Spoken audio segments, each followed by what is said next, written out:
என்னென்ன செய்தோம் இங்கு இதுவரை வாழ்விலே, எங்கெங்கு போனோம் வந்தோம் விதி என்னும் பேரிலே, காணாத துயரம் கண்ணிலே,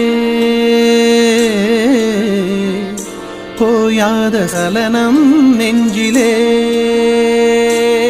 இறைவா, சில நேரம் எண்ணியதுண்டு, உன்னை தேடி வந்ததும் உண்டு, சன்னதியில் சலனம் வெல்லுமா இறைவா. அன்பான புன்னகை செய்வாய், அழகான பார்வையில் கொள்வாய்,